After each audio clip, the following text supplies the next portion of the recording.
Friends plus wine equals a good time, wouldn't you say? Hosting a wine tasting party was the perfect excuse to gather friends together. Not that you really need an excuse, but it was a unique and really fun way to spend an evening. After all, friends plus wine equals a good time. Ready to see how I did it? Let's go. I'm Mara from Joyful Hostess. Welcome to my channel. I am so glad that you're here.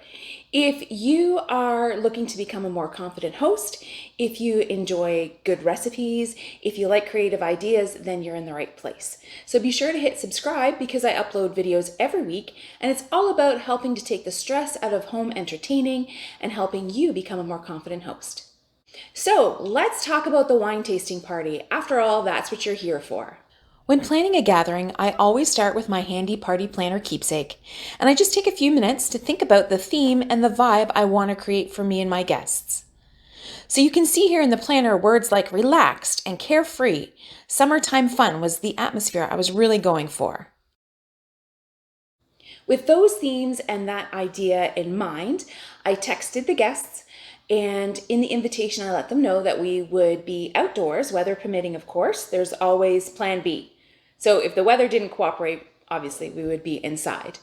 And I also let guests know if they could bring a bottle of their favorite white wine for us to taste. That would help us get the party started. So now it looks like my party prep was going to include a good cleaning of the patio. I needed to make it look pretty. I wanted to also be sure there was enough surface space for guests to set down drinks, and for me to be able to set down food within easy reach for guests to help themselves. Just a friendly reminder when you're sweeping the ceiling, keep your mouth closed.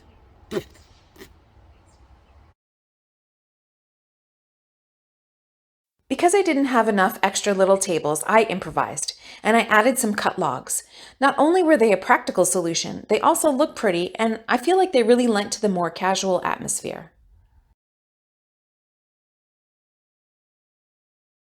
And since our party was taking place over the course of an evening, I made sure I had plenty of candles and fairy lights to create that warm summer glow and keep the party going after the sun went down. Here's a Joyful Hostess tip for when you're hosting outdoors. Add a basket of goodies that might come in handy for guests. In my basket, I had blankets, bug spray, and even sunglasses just in case. So if you've made it this far in the video, thanks for sticking around, and let me know. Let me know in the comments below. If you put together a guest basket for the outdoors, what would you put in it? What are the things that I'm missing, or maybe something that I haven't thought about? Let me know in the comments below. So moving on to food and drink prep. When it came to the drinks, obviously the white wine that people were bringing and that we were sharing was going to be the star of the show. But not everybody likes white wine, and I wanted to offer some options for guests. So I opted for something really simple.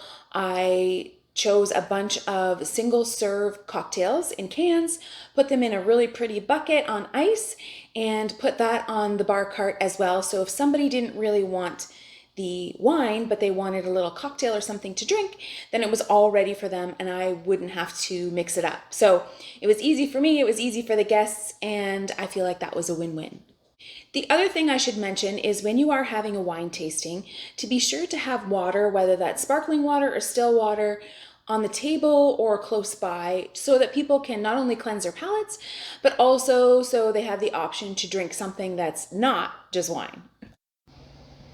I worked out the food menu in my planner and I kept it simple with a few fresh ingredients that were really mostly make ahead.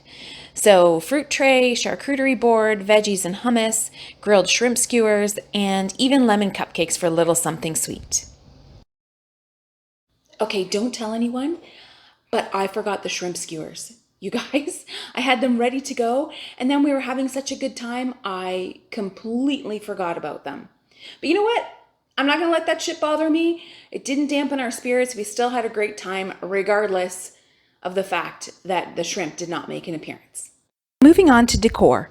Because it was outdoors and relaxed, I didn't overdo it with the decorations. Instead, I relied on Mother Nature and our blooming patio pots. I added a casual floral arrangement picked from my garden, just put it in a simple jar and set that on the table. The one thing I did create specifically when it came to the decor was some wine party printables. I had a sign with some wine vocabulary to help guests describe their tasting, and another sip and swirl sign that I added to the bar cart. I even created wine tasting labels and placemats to help guests score the wine they were tasting. That way guests could take their placemat home so they could remember the wines they tried and which ones they liked. If you're interested and want to snag the download of the printable wine tasting party kit, I will put the link in the description below for you. And like I said, it's got just about everything you need. And the only thing that I didn't mention earlier that's included in that kit is also invitations. So if you want to send out printed invitations or you need like an email header, I included that as well in the kit. So it's all down below for you. In the end, the weather was perfect, time with friends was fantastic, the wine and food was delicious. We all really had a good time. And I discovered a rosé that I wouldn't have normally tried. And after all, that's really what the evening was about. It was about trying new things, having some fun with friends, and just really being together and enjoying that time. I hope this helps to inspire you with some fresh ideas for your wine tasting party. And until next time, happy hosting!